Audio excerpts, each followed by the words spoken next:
It was the sound that started it all. A thick, metallic bang, like a cannon going off in the suburbs. Every bird in Pine Needle Estates took off in synchronized panic. The dog started howling 3 streets over. And even old Mr. Murphy dropped his gardening shears. That bang was my grandfather, Jack Madison, slamming our garage door shut with the fury of 1,000 HOA violations. But it wasn't just any garage door slam. No. This one locked in 2 massive commercial trucks inside our family garage. And those trucks? They belonged to Karen Delaney, the high-heeled, clipboard-wielding tyrant who ran the HOA like she was auditioning for a suburban dictatorship.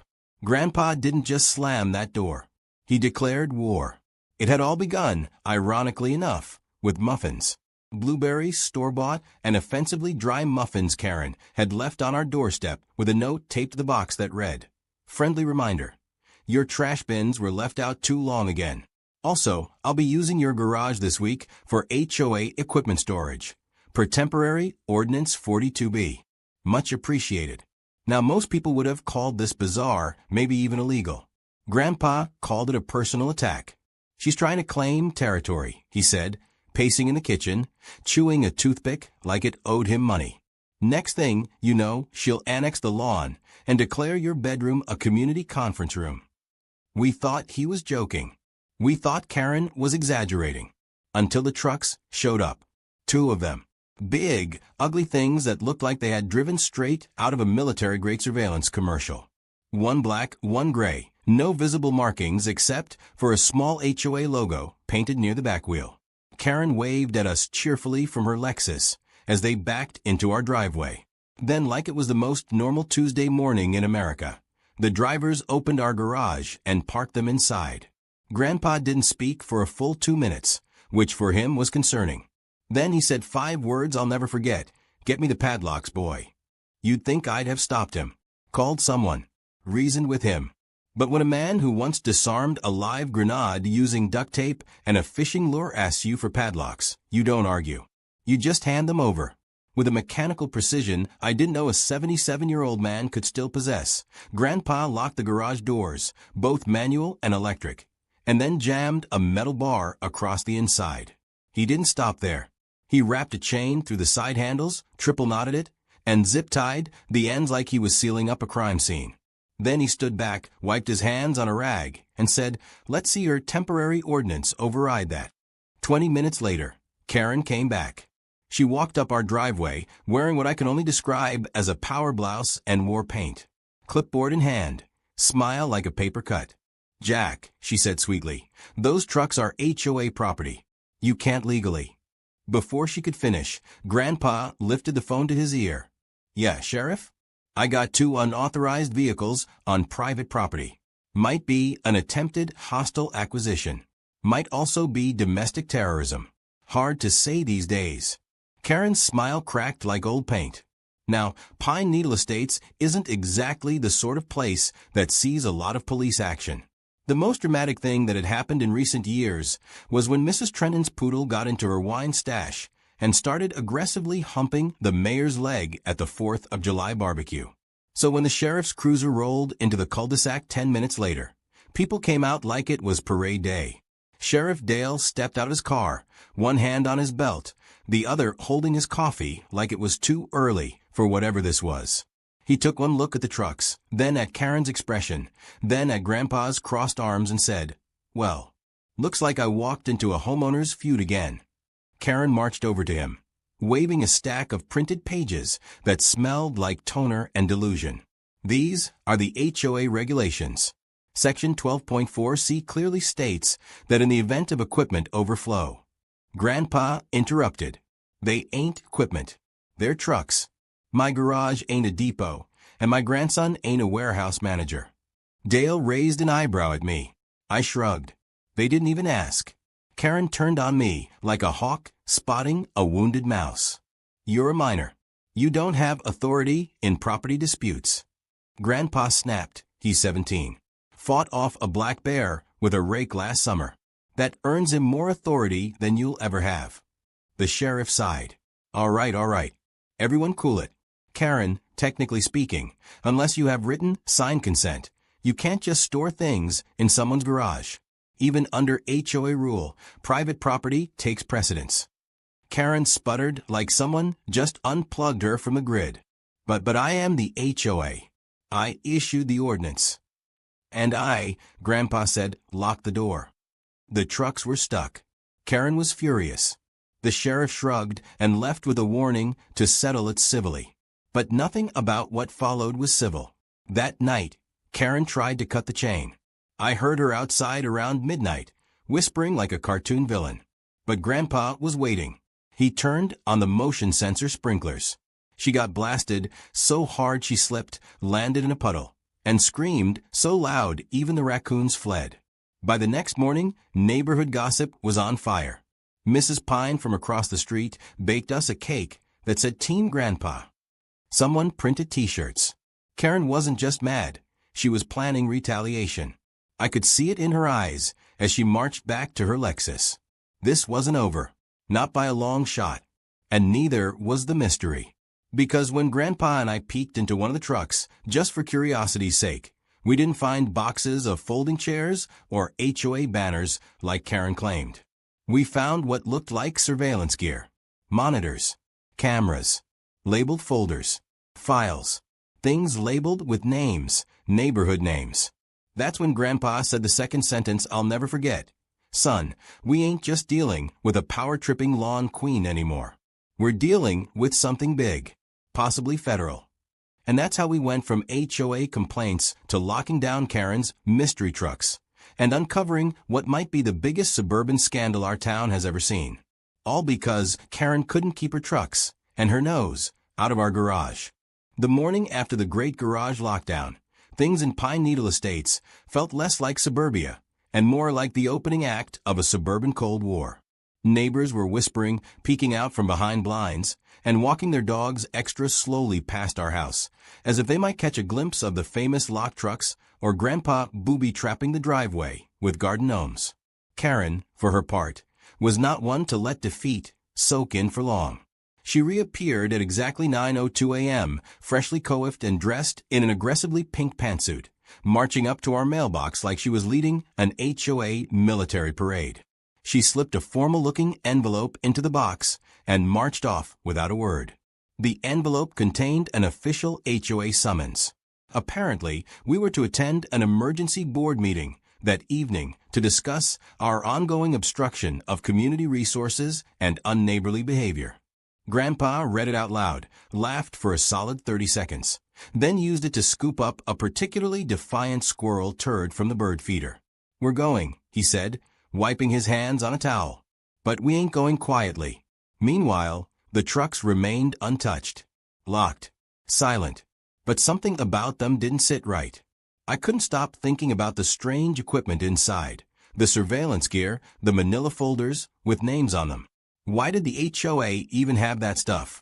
What were they doing with it? Grandpa had theories, of course. He always had theories. One involved a secret HOA cult that started in the late 90s, complete with robes made out of lawn care uniforms. Another involved Karen being part of a secret government HOA training program, like the CIA, but with hedge clippers. I thought he was joking, until I caught him in the garage late that afternoon, sketching out a full timeline on the back of a pizza box and pinning it to the wall with a magnet shaped like a smiling taco. When we showed up at the emergency board meeting, it felt like walking into a trap. The HOA clubhouse was packed. Folding chairs had been arranged in an accusatory semicircle. Karen stood at the front beneath a poster that read Community First, preserving order in our homes. She gave us a smile that made my skin crawl. It was the smile of someone who knew exactly how many clauses were buried in the fine print and had every intention of weaponizing them. "Thank you all for coming," she said, flipping through a stack of papers. "We're here to discuss a matter of urgent community importance. As many of you are aware, Jack Madison has unlawfully detained HOA property and disrupted our operational integrity." Grandpa leaned back in his chair, arms folded, sunglasses on, despite the fact we were indoors. "Operational integrity," he said. "Karen, you parked 2 mystery trucks in my garage without permission. You're lucky I didn't strip them for parts." Gasps from the room. Karen narrowed her eyes. Those vehicles contained valuable community equipment. Temporary placement was within my rights as acting HOA president. "Show me the paperwork," Grandpa said. She produced a sheaf of documents from her folder with a dramatic flourish, like a magician pulling a rabbit from a hat. "Right here. Ordinance 42B, subsection E." Grandpa didn't even look. That ordinance was voted down in 2011. Karen blinked. "That's not possible. I was there. I vetoed it myself. The original copies laminated and stuck to my fridge." The room murmured. Someone in the back coughed, and another person whispered, "Is that true?" Karen's tight grip on the narrative was starting to fray, and she knew it. So she went for the big guns. "We will give the Madison household 48 hours to release the trucks, or we'll be forced to pursue legal action, including the possibility of fines, community service, and removal of privileges." Grandpa smiled. "Well, Karen, I've got two things to say to that. One, I haven't paid an HOA fine since 2008, and I'm not about to start now. And two, those trucks are evidence." That shut her up. He stood, removing a folded paper from his jacket pocket. It was a printout of photos we'd taken of the contents of the truck, rows of cameras, microphones, folders with names like Sanchez, fence violation, and Mills cat issue. "These trucks," he continued, "are loaded with surveillance gear, hidden cameras, listening devices. I counted at least 3 folders with personal data about people in this very room." Now, the murmuring became shouting. People jumped up from their seats. "What do you mean surveillance? Is this why Karen knew about my gnome collection? She fined me for a weed that didn't exist." Karen shouted over them. That information was collected legally through visual inspections and voluntary reports. Grandpa turned to the crowd. "Anyone here voluntarily report on their neighbors?" Dead silence. "I rest my case." Karen looked cornered for the first time since I'd known her. She gathered her papers in a flurry and stormed out, yelling something about slander and legal repercussions. By the time we got home, things had escalated. The front yard had become a community war zone. Someone spray-painted Spy Queen. By the time we returned home from the HOA chaos, our front yard had become the unofficial headquarters of a suburban uprising. Someone had spray-painted Spy Queen Karen on the sidewalk in pink chalk, complete with a badly drawn crown and fangs. A neighbor we barely knew from 3 doors down dropped off a casserole with no note, just a smile and a wink, like it was a secret code for "we're on your side." Even the local pizza guy gave Grandpa a free large with extra sausage, saying, "For the man who finally stood up to her." It would have been hilarious if it didn't also feel like we were being watched. Grandpa didn't waste time. The second we stepped inside, he locked the door, pulled the blinds, and turned the living room into what he called Command Center Alpha. He laid out the photos from the truck contents across the coffee table and started matching them with names from the HOA member list. I didn't even know he had a member list. Apparently, he'd kept every HOA mailer since 1999, filed alphabetically and color-coded for relevance. I always thought he was just a hoarder with a weird filing fetish. Turns out he was prepping for suburban warfare. The photos showed more than we'd realized. Not just cameras and audio gear. Some of it was disguised as lawn decorations. One birdhouse had a lens embedded in the perch. A garden frog with a tiny antenna poking from its back. A sprinkler head that looked normal until you zoomed in and noticed the pinhole. My grandpa was going through the images like a detective on a Netflix binge. Every so often he'd mutter, "She had this stuff set up right under their noses." This goes deeper than just a few HOA fines. I asked him why Karen would even bother with surveillance. What could she possibly want to know about people who argued over mailbox paint and lawn heights? He looked at me like I'd missed the entire plot of a movie halfway through. "Control," he said. "She's not just managing rules. She's manufacturing leverage." She knew about people's habits, secrets, arguments, even their pets. You know why Larry got fined for his dog barking at 3 a.m.? Karen knew when his daughter snuck out, and she used the dog as an excuse. It's not about violations, it's about compliance. It was a lot to digest. I stared at the pile of folders in the photos. Names of neighbors I'd grown up waving to. Some with violation titles, some with vague descriptions like possible affiliate, watcher, or neutral. One file stood out, ours. The label just said Madison, contingency plan. We knew we had to see what was in that truck for ourselves. We'd only taken a quick peek before, but now we needed evidence. Actual evidence. Grandpa decided we'd wait until after dark. He didn't want to risk Karen pulling another stunt or calling in backup. Not that she had many allies left. Social media had turned on her fast. The HOA Facebook group was a meltdown. Every post evolved into finger-pointing and screenshot dumps of Karen's past fines, her suspiciously high HOA salary, and one very blurry photo of her kicking over someone's Halloween display in 2021. That night, under the cover of darkness and the loud hum of cicadas, Grandpa and I snuck into the garage. He unlocked the chains like a bank vault, motioned me to help him lift the metal bar, and slowly rolled up the door just enough for us to slip inside. The trucks loomed in the dark like sleeping beasts. Grandpa popped open the back of the gray one and flicked on a flashlight. We stepped in. The interior was packed wall to wall with boxes, equipment, and labeled drawers. It was organized, methodical. This wasn't someone dumping HOA gear. This was an operation. Grandpa opened a drawer marked Visual Logs, Zone B. Inside were stacks of DVDs, labeled by house number and date. Some of them went back over a year.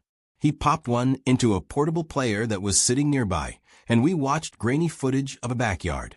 Nothing unusual, until we saw Mr. Simmons from Lot 6 pulling up flowers from his wife's garden and replacing them with plastic ones. He looked around guiltily, then shoved the real ones in a trash bag. I looked at Grandpa. This is creepy. He nodded. It gets worse. The next drawer had paper files. Black and white photos, some candid, some clearly taken with zoom lenses. Notes about personal routines, arguments, even illnesses. One file had a sticky note. Leverage, late taxes, mortgage default possible. It didn't take long to figure out Karen had dirt on almost everyone. Enough to threaten, coerce, or manipulate. Then we found the folder labeled Madison. It was thinner than I expected, but inside was a single sheet with a timeline of our family's HOA history. Every time Grandpa refused to pay a fine. Every time we skipped a mandatory meeting. Every sarcastic letter he'd mailed in response to a notice. At the bottom, one chilling line. Possible risk of disruption. If activated, engage plan. Engage plan. I whispered. What does that mean? Grandpa didn't answer. He just looked angry. Not loud angry. Quiet angry. The kind of angry where the gears in his head were turning faster than ever. We took photos of everything. Every folder, every log, every note.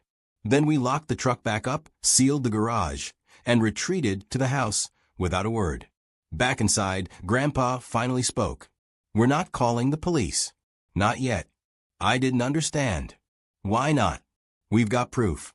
This is illegal. Because the moment we call, we lose control. Karen's smart.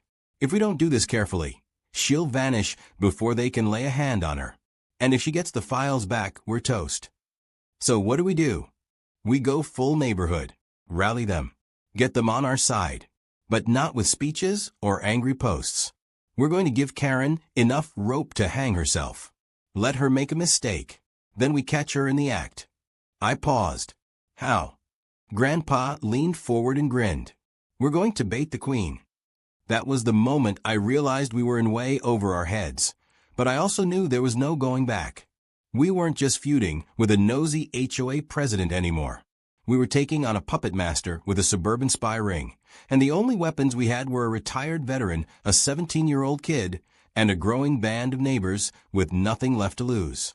Karen wanted order, but all she was about to get was chaos.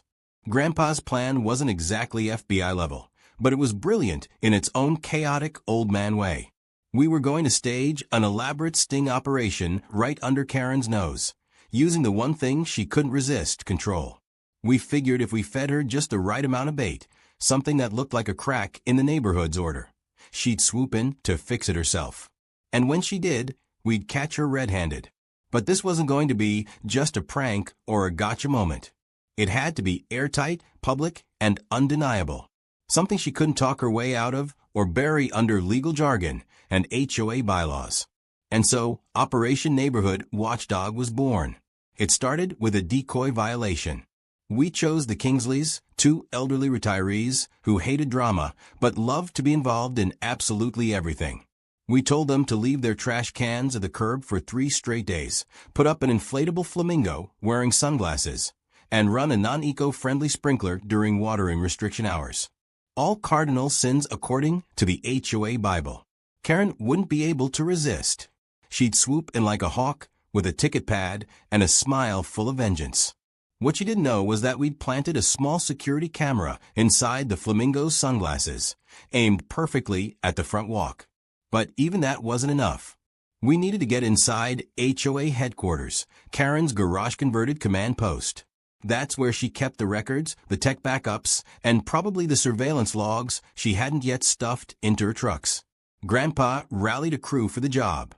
The team consisted of Mr. Dawson, who used to be a stage magician and claimed he could pick any lock with a paperclip and a piece of gum. Nina from across the street, who'd recently gone viral on TikTok for sneaking her emotional support goose into an airport.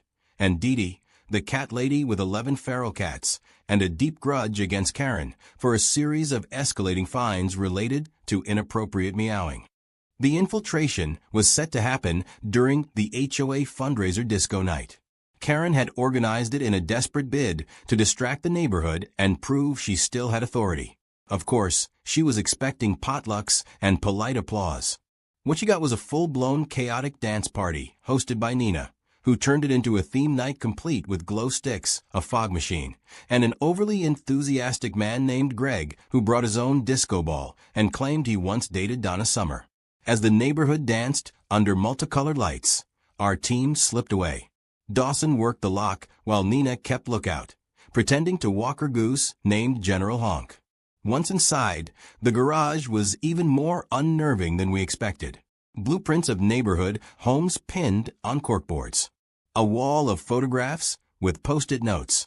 A giant laminated HOA violation matrix. And in the corner, a locked filing cabinet that practically screamed Karen's dirty secrets inside. Dawson cracked it in under 5 minutes. Inside were files that made the ones in the truck look like light reading. We found spreadsheets tracking fines collected over 5 years, most of which hadn't been accounted for in the HOA's financial reports. There were receipts for surveillance purchases under vague expense labels like decorative enhancements and safety improvements.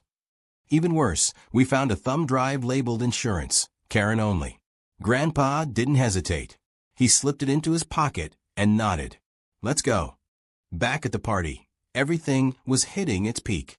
The fog machine was pumping like it had something to prove. The General Honk was honking in sync with the beat, and someone had challenged Karen to a dance-off, which she accepted with terrifying confidence. She actually won, but no one clapped.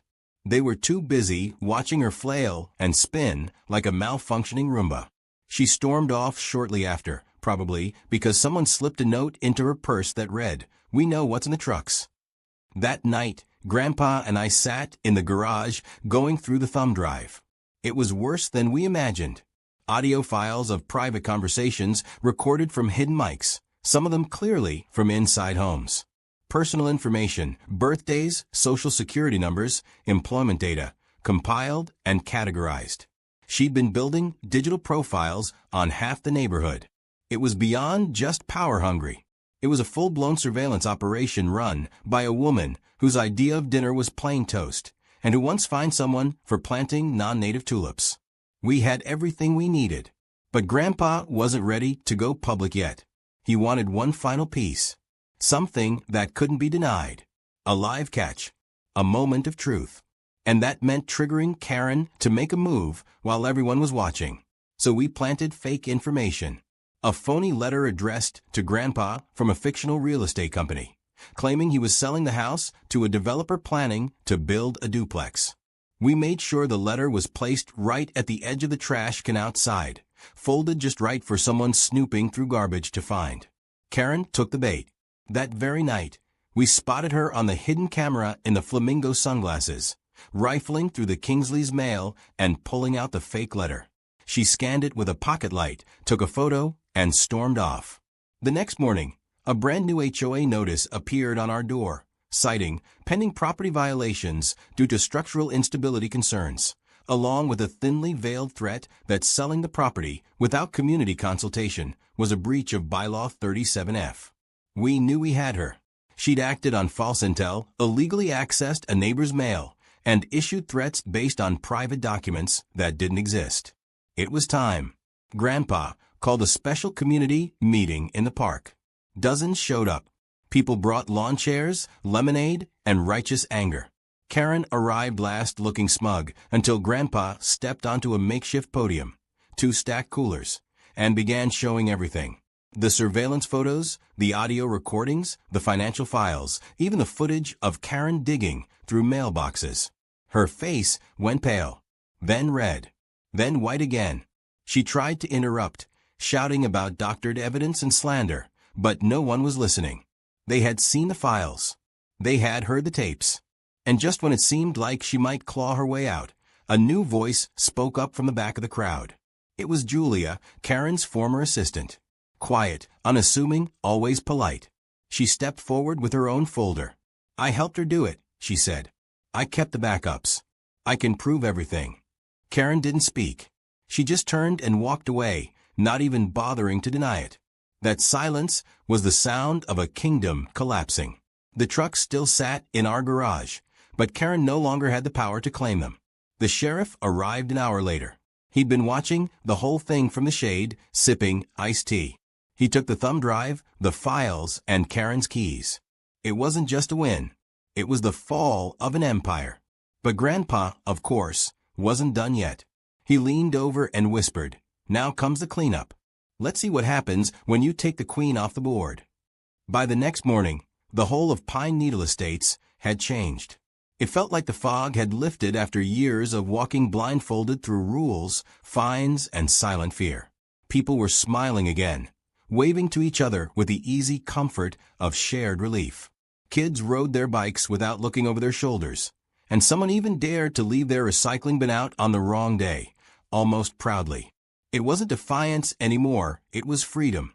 But as Grandpa had warned, the battle might have ended. But the cleanup was only just beginning. Karen hadn't been arrested, at least not yet. The sheriff took the evidence, promised an investigation, and left with the kind of slow nod that said he was probably going to enjoy every minute of the takedown. But bureaucracy moves slow, and Karen wasn't about to slink off into exile without one last gasp. Her house, once the sterile heart of HOA order, now looked like a bunker. Curtains always drawn. No car in the driveway. No lawn gnome to greet the morning sun. Just silence and the faint paranoia that something was still brewing behind those walls. Grandpa, meanwhile, was practically vibrating with purpose. He said the neighborhood couldn't just return to normal. It needed structure, yes, but the right kind. Something built by the people, not imposed by someone who thinks laminated bylaws are more sacred than the Constitution. And that's how the idea of a neighborhood tribunal was born. It sounded ridiculous at first, like something out of a bad reality show, but somehow it caught on. People were hungry for closure, for something to cement the shift from fear to fairness. They wanted a reckoning, not out of vengeance, but out of a deep, aching need to reclaim control. Grandpa was nominated to lead the tribunal, naturally, but he refused. Said he'd rather be the guy behind the scenes pulling strings than the one giving speeches. So the role of judge was given, through a vote that involved paper ballots and a guy dressed as George Washington, to Mrs. Delaney from Lot 19. No relation to Karen, thank God. She was sharp, fair, and had a no-nonsense attitude that made even the most opinionated neighbors shut up when she spoke. The tribunal was set to be held in the park, the same one where Karen's rule had crumbled. Folding chairs were set in a circle. A makeshift podium was built out of milk crates. There were snack tables, lemonade pitchers, and even DJ who agreed to provide background music, which resulted in several awkward moments when Eye of the Tiger played during opening statements. But no one minded. There was something magical about seeing the community come together, not in fear, but in shared purpose. Karen was summoned. The notice was hand-delivered by 3 neighborhood kids on scooters, wearing makeshift sashes that read Suburban Peace Patrol. She didn't answer the door, but the garage camera caught her taking the letter and slamming the door. We weren't sure she'd show up. We thought maybe she'd flee, vanish into some HOA witness protection program. But when the time came, she arrived. She wore black. Not elegant, classy black, more like daytime soap villain black. Black pantsuit, black sunglasses, even a black binder in her hand. She didn't speak to anyone, just walked straight to the center of the circle and stood silently, waiting. Mrs. Delaney opened the proceedings with the seriousness of a Supreme Court judge. She acknowledged the public record, the files, the testimony from Karen's former assistant, and the overwhelming evidence gathered over the past few weeks. Karen was offered the chance to speak. She didn't flinch. "I was protecting this neighborhood," she said coldly. "Order doesn't come from people doing what they want. It comes from rules. And if I had to stretch those rules to keep this place from falling into chaos, so be it." There was a long silence. Not because anyone agreed, but because they couldn't believe she was still trying to justify it. Someone from the back of the crowd shouted, "You fined me for a wind chime." Another voice chimed in, "You threatened to evict me over a dandelion." A chorus of angry murmurs followed. Karen didn't even blink. Grandpa didn't speak during the hearing, but I could feel him itching to jump in. Finally, Mrs. Delaney asked for closing statements. Karen gave none. But Grandpa stepped forward, not as a participant, but as a witness. "This neighborhood doesn't need tyrants," he said. "It needs gardeners. People who help things grow, not cut them down, because they don't fit a rule book written by one person." Karen built a machine of fear. We're here to dismantle it. The vote was quick, overwhelming. Karen was formally removed from all HOA responsibilities, banned from holding any future positions, and ordered to relinquish control over all HOA records, equipment, and funds. It wasn't a legal court, but it was binding by community consensus. And in Pine Needle Estates, that mattered more than any law book. Karen didn't say a word. She stood, adjusted her sunglasses, and walked away. For the first time in years, she didn't look powerful. She looked small. But the surprises weren't over. Just as people were packing up, a white sedan pulled into the park's side entrance. 2 men in dark suits stepped out, actual federal agents. They asked for Karen. Someone pointed. She froze halfway to her house. The agents approached her calmly.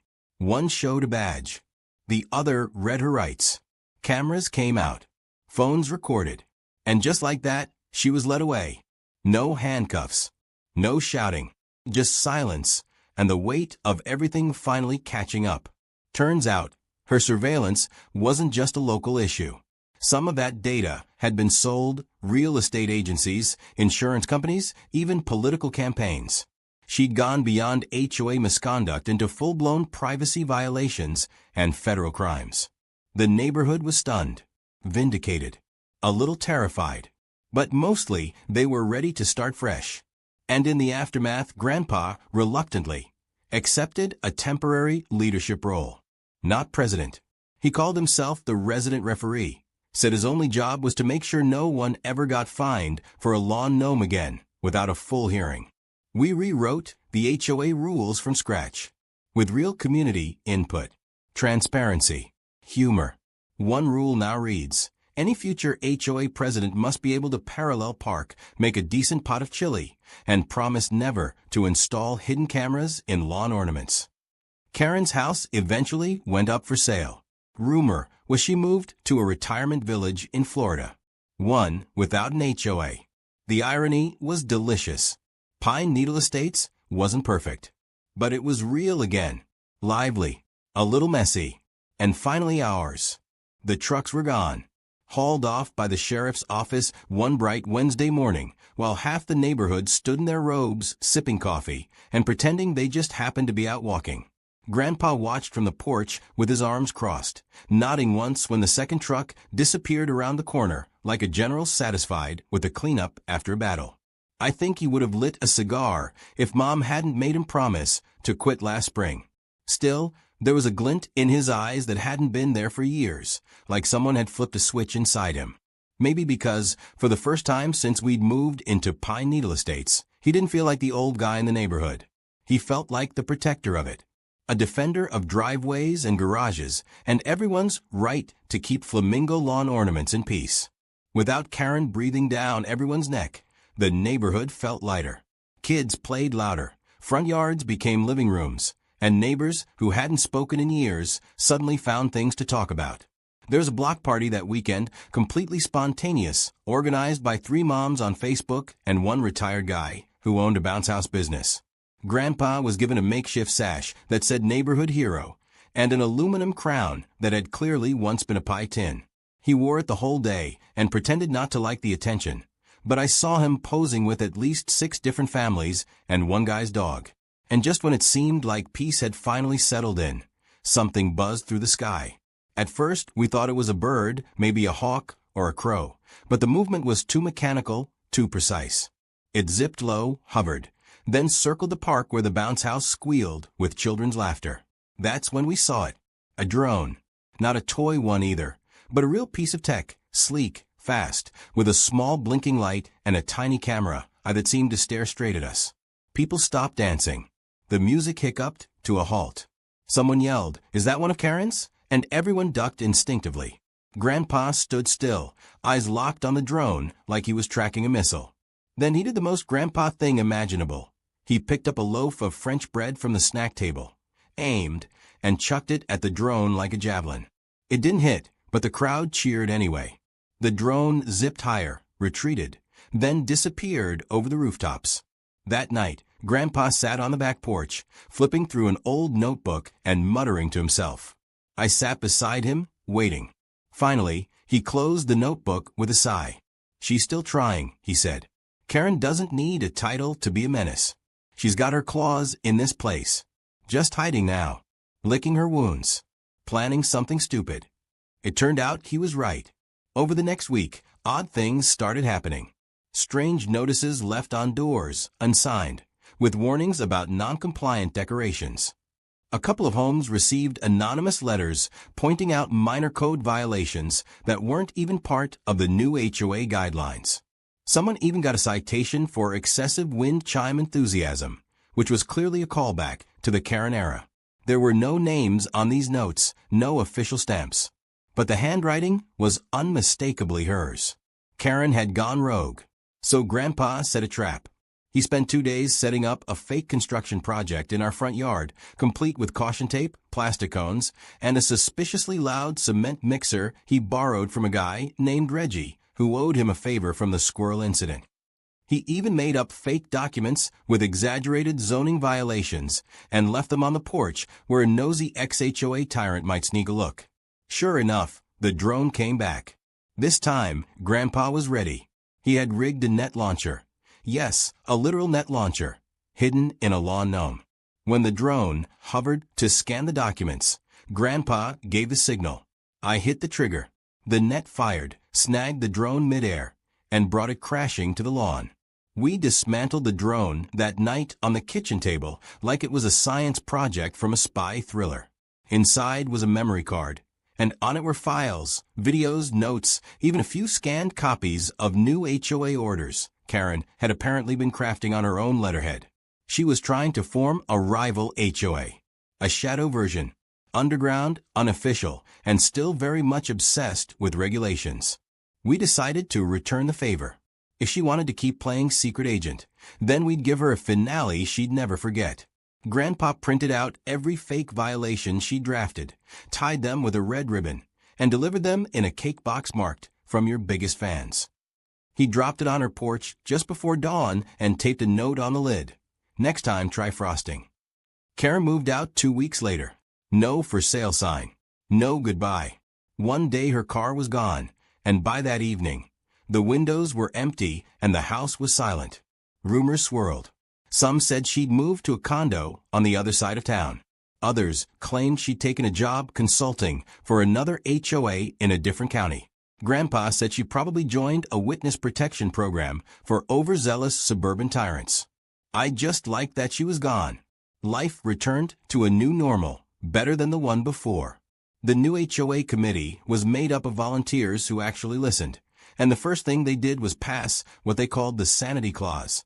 No surveillance, no anonymous notes, and absolutely no more fines for inflatable holiday decorations.